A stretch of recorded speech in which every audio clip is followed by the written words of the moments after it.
Eh bien bonjour à tous messieurs dames, bienvenue sur cette nouvelle vidéo, c'est Fuku. Aujourd'hui on se retrouve pour l'actualité des marchés financiers. Nous sommes le 13 décembre 2022, exactement 19h01.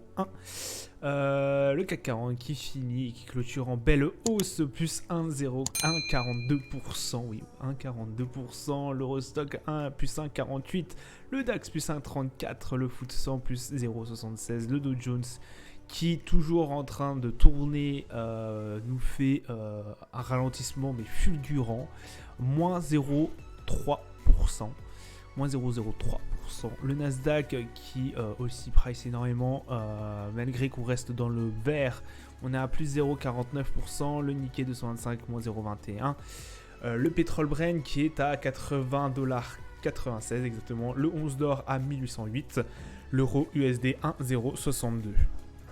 Aujourd'hui, chiffre de l'inflation, excellent chiffre de l'inflation, devrais-je dire, puisqu'effectivement, extrêmement attendu, on attendait effectivement, on attendait une inflation qui baisse, mine de rien. Bon, ça a été le cas et ça a même été plus loin, c'est-à-dire que l'inflation est descendue, mais plus fort que ce qu'on attendait. Donc incroyable, vous me direz, mais pourtant les indices américains ont énormément de mal. Regardez le Dow Jones qui passe dans le rouge là à l'instant. C'est tout bonnement incroyable. Alors, ça s'explique par quelques phénomènes. Notamment que l'inflation, cette baisse d'inflation a été soutenue par notamment la baisse des valeurs énergétiques, donc tout ce qui est le pétrole. Notamment, vous regardez, de toute façon il y a un pétrole à 81$, on vient tout juste de passer la barre des 80$ aujourd'hui, avec cette inflation en baisse. Donc vraiment des matières le pétrole en fait partie, mais des matières premières et autres qui sont en baisse. Bon, matières énergétiques, notamment le pétrole. D'un autre côté, d'après ce que j'ai entendu, voilà, on est toujours dans cette incertitude aussi au niveau de la Fed qui parlera du coup demain. Ceci explique peut-être cela. On a aussi le problème de l'immobilier qui, les loyers au niveau des États-Unis ne cessent d'augmenter. Mais derrière ça, il y a des trucs de fou qui se passent. On a un 10 ans US qui est en train de se détendre. Et ça ne suffit pas à aller chercher plus haut que ça pour le Dow Jones. Alors,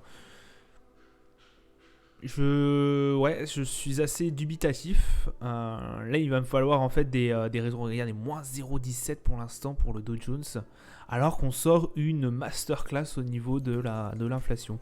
Donc là, vraiment, c'est oui, il y a une décision très attendue au niveau de la Fed. Cette décision va être extrêmement attendu, vous me direz. On tablerait sur un 50 points de base de hausse des taux. Et derrière ça, on a quand même une très très bonne inflation, une baisse certes elle est très haute, mais on a quand même des bons chiffres au niveau de l'inflation. Voilà, c'est pour moi ça reste. J'arrive pas forcément à comprendre ce cas-là. Ce cas de figure là, il va falloir peut-être que je décrypte encore un peu plus ça pour demain, quoique demain je ne pense pas pouvoir faire une review. Cette semaine va être extrêmement chargée, mais j'aurai pas forcément la possibilité de vous faire tous les jours, tous les soirs une review. Mais voilà, là c'est vraiment quelque chose que je n'arrive pas forcément à comprendre. Voilà, là je suis assez dubitatif. On va voir ce que va dire Jérôme Powell aussi pendant son allocution. Derrière, on a d'autres banques centrales qui doivent relever leurs taux. Donc, je vous rappelle la BCE et la banque centrale aussi anglaise. Donc voilà. Au niveau des US, c'est assez compliqué. Même au niveau du CAC, on a bien vu que à la fin, fin de séance, ça se réduisait comme peau de chagrin leur gain qu'on avait eu, quand même 6744. On a tapé les barres des 6008 au plus haut des séances. On a dépassé même cette barre des 6008. Assez compliqué. Là, il va me falloir quelque chose de croustillant pour savoir pourquoi les investisseurs ont décidé de réduire comme ça les gains. Ouais, c'est assez fou. Alors, est-ce qu'ils avaient autant anticipé? Ça me paraît pas possible, parce que si du jour au lendemain on avait sorti une mauvaise inflation, enfin, il y en a plein qui l'auraient eu dans le baba. Ouais, je suis assez dubitatif là. Les marchés ont toujours raison, ça, de toute façon, faut se le dire. Voilà, regardez un Dow Jones qui plonge à moins 0,30. C'est waouh! Jusqu'où on va aller jusqu'à moins 15% ce soir. Ça arrête pas. Ça arrête pas, de toute façon, vous allez voir sur le marché, hein. Donc voilà, très bonne inflation. On attend toujours l'allocution de Jérôme Powell ainsi que ce relèvement des taux qui partira d'ici demain. Voilà, je sais plus quelle heure et quelques.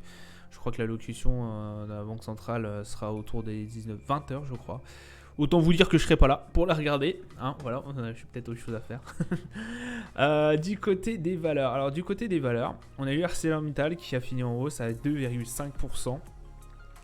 Notamment l'Union Européenne a adopté des taxes carbone aux frontières. Du coup, ça a bien été apprécié par les investisseurs de chez Arcelor. Oui, je voulais vous parler. Alors, oui, hier j'ai oublié de vous parler. Il y a une énorme. De toute façon, je vous l'ai mis dans la légende. Il y a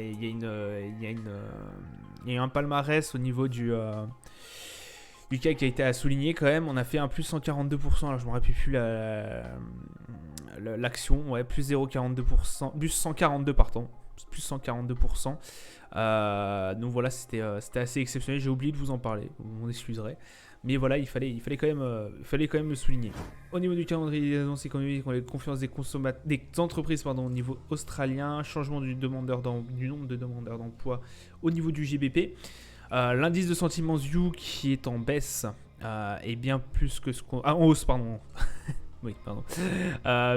Meilleur que ce qu'on attendait du coup, hein, parce que voilà, l'indicateur ZU, le must qu'il y a, c'est vraiment de toucher les...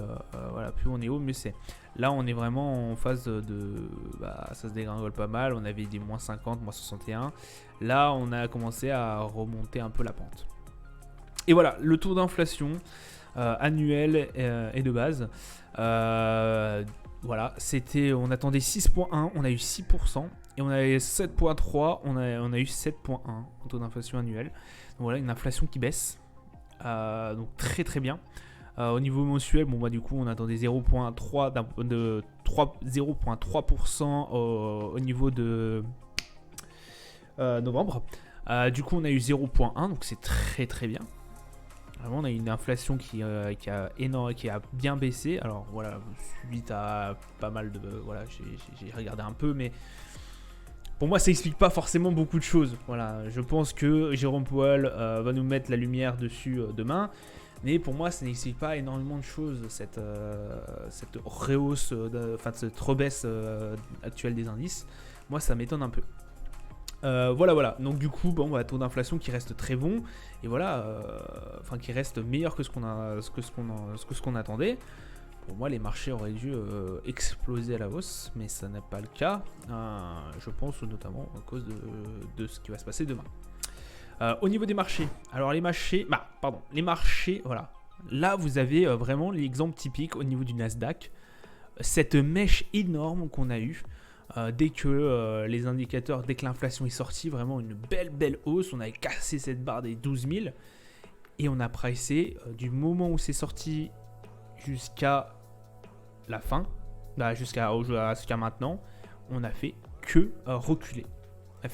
Regardez en M1, c'est incroyable. C'est tout à fait incroyable. Voilà, là on a la sortie de l'annonce. Ici. Voilà, pardon. L'annonce est faite. Ça monte. Grosse baisse après. Et après, voilà, on a eu juste quelques petits décalages. Ça a rangé pendant un moment. Et après, c'est reparti. Mais que à la baisse. Incroyable. Moi, je n'en reviens pas, même moi. Cette volatilité sur les marchés, c'est incroyable. Alors, est-ce que il y a eu... là, de toute façon, il y a eu des profits. Voilà, il y a eu des tech profits qui ont sauté à gauche, à droite, ce qui a donné un peu de la baisse par la suite. Mais voilà, pour moi, c'est incroyable. C'est incroyable ce qui se passe à l'heure actuelle sur les marchés. Bon, quand même, en daily, du coup, on a fait une pointe. On reste toujours neutre. On est bon, bah, dans une range, j'ai envie de vous dire. Au niveau du Nasdaq, on est toujours entre les 12 000 et les 11 500. Bon, voilà, tant qu'on cassera pas ces 12 000, bon, après, c'est à voir par la suite, notamment avec les nombreuses allocutions, les nombreuses nouvelles qu'on va avoir d'ici cette semaine. Voilà, à voir si on arrivera à péter ces 12 000.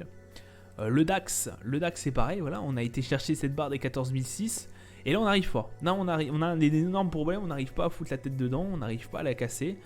Donc à voir par demain, voilà, ou à la suite de la semaine.